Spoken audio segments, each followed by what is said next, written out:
मध्य प्रदेश सरकार ने स्कूल खोलने पर क्या फैसला लिया, चलिए आपको बताते हैं। अनलॉक 4 में लोग सबसे ज़्यादा यह सवाल कर रहे हैं कि स्कूल कब खुलेगा।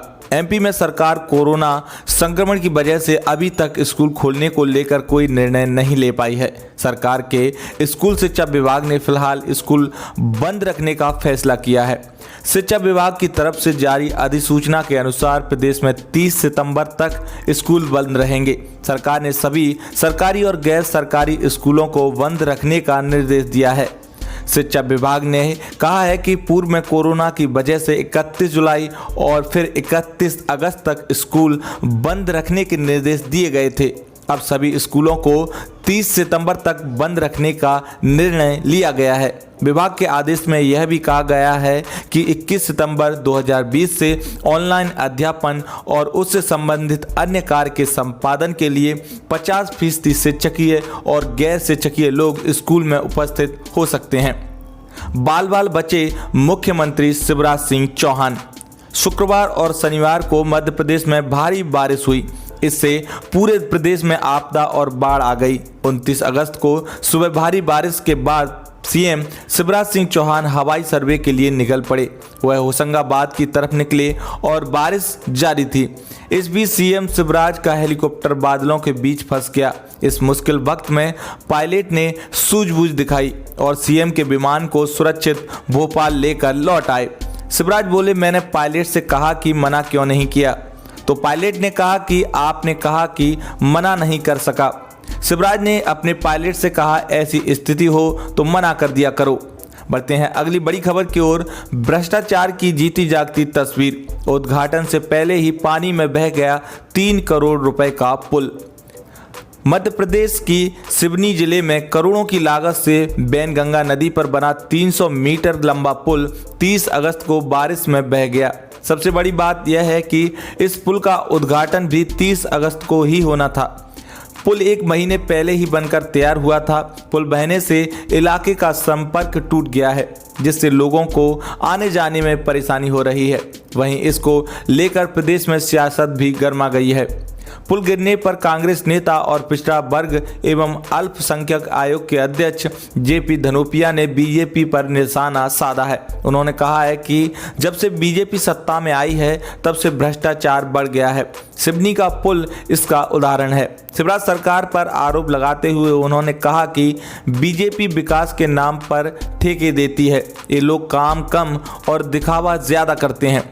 प्रदेश के विकास के नाम पर बीजेपी नेता ठेकेदारों के साथ मिलकर पैसा कमाने में लग जाते हैं। अगली खबर है, होशंगाबाद में बारिश रुकी, कई गांवों में राहत। इन जिलों में आज भी भारी बारिश की चेतावनी। मध्य प्रदेश में बाढ़ से सबसे ज्यादा प्रभावित होशंगाबाद में रविवार को बारिश रुक गई है। तवा और बारना डैम के सभी गेट बंद कर दिए गए हैं, जिससे बाढ़ की स्थिति कई गांवों में कम हो गई है। वहीं नर्मदा का पानी भी 7 फीट तक कम हो गया है। हालांकि खतरे के निशान से अब भी यह 9 फीट ऊपर है। बाढ़ में फंसे लोगों को बचाने के लिए शनिवार और रविवार को रेस्क्यू ऑपरेशन चलाया गया, जिससे कई लोगों को बचा लिया गया है। खतरे को देखते हुए 38 गांवों को भी खाली करा लिया गया है।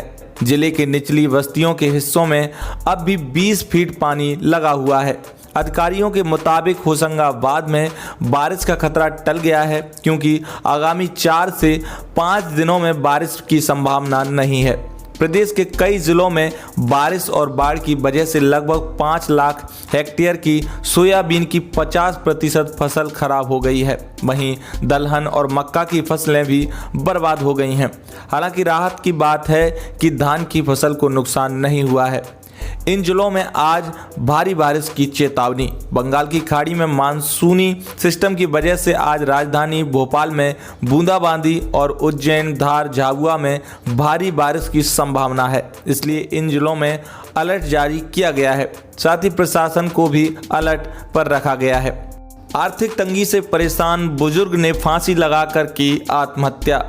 बड़वानी के सेंधवा से एक ऐसी खबर सामने आई है जहां आर्थिक तंगी से परेशान एक स्कूल वैन चालक बुजुर्ग ने आत्महत्या कर ली है।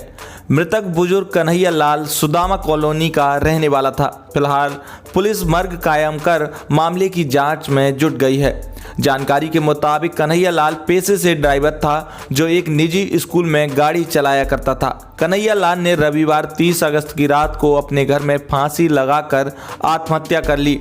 मृतक के परिजनों के अनुसार कन्हैया लाल को प्रधानमंत्री आवास के अंतर्गत मकान बनाने के लिए पैसा मिला था, जिन पैसों में उसने कुछ मकान बना भी लिया था।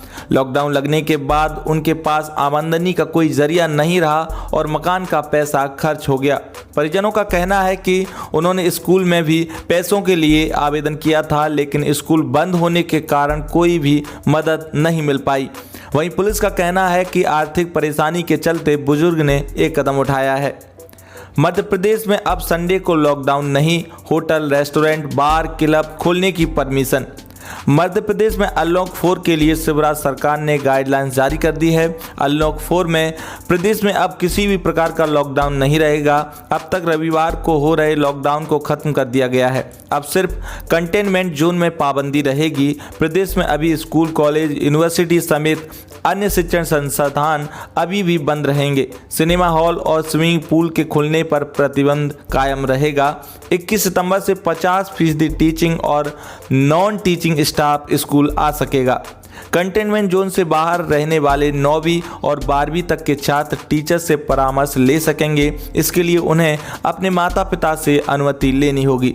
अनलॉक 4 में होटल, रेस्टोरेंट और बार भी खुल सकेंगे। गृह मंत्री नरोत्तम मिश्रा ने सोमवार शाम अनलॉक 4 की गाइडलाइंस जारी करने के दौरान कहा कि कंटेनमेंट जोन के अलावा कहीं भी केंद्र सरकार की मंजूरी के बिना लॉकडाउन नहीं लगेगा।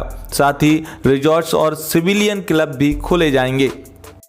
प्रणव दा के निधन पर यूपी से लेकर एमपी तक राजकीय शोक घोषित। 7 दिन तक झुका रहेगा राष्ट्रीय ध्वज। पूर्व राष्ट्रपति भारत रत्न प्रणब मुखर्जी के निधन पर उत्तर प्रदेश से लेकर मध्य प्रदेश तक 7 दिन का राजकीय शोक घोषित कर दिया गया है। राज्य शासन की ओर से जारी आदेश के मुताबिक 31 अगस्त से 6 सितंबर तक देश भर में राष्ट्रीय ध्वज आधा झुका रहेगा। राजकीय शोक के दौरान प्रदेश में शासकीय मनोरंजन एवं सांस्कृतिक कार्यक्रम भी आयोजित नहीं होंगे। शेष शासकीय कामकाज यथायथ चलते रहेंगे। ग्वालियर में सिंधिया के गले में दिखा कांग्रेसी दुपट्टा। कांग्रेस बोली हिम्मत है तो उतार कर दिखाओ। ग्वालियर में भाजपा के सदस्यता अभियान के मंच से ज्योतिरादित्य सिंधिया ने कमलनाथ और तत्कालीन कांग्रेस पर जमकर निशाना साधा। सिंधिया के तेवर साफ दिखे, लेकिन इस दौरान उनके गले पर पड़ा दुपट्टा भी चर्चा का विषय बन गया। कार्यक्रम में जहां सभी भाजपा कार्यकर्ताओं के गले पर बीजेपी का दुपट्टा था, तो वहीं सिंधिया के गले में वो दुपट्टा था जिसे वो कांग्रेस के कार्यकर्ता पहनते थे। हालांकि जब सिंधिया अपना वक्तव्य देने पहुंचे तो उन्होंने उसी दुपट्टे के ऊपर बीजेपी वाला दुपट्टा भी डाल लिया था। इस दौरान सिंधिया ने कांग्रेस पर हमला बोलते हुए कहा कि कांग्रेस सरकार भ्रष्टाचार का धारा बल्लभ भवन से शुरू होकर प्रदेश की गलियों तक पहुंची। प्रदेश में 2 मुख्यमंत्री थे, एक कमलनाथ और दूसरे दिग्विजय सिंह। वहीं सिंधिया के गले में 2 दुपट्टे देखकर कांग्रेस उन पर हमलावर हो गई। कांग्रेस नेता नरेंद्र सलूजा ने कहा कि श्री अंत जी गले में 2 दुपट्टे नहीं चलेंगे। अगर भाजपा में गए हैं तो हिम्मत दिखाकर इस दुपट्टे को उतार कर दिखाओ।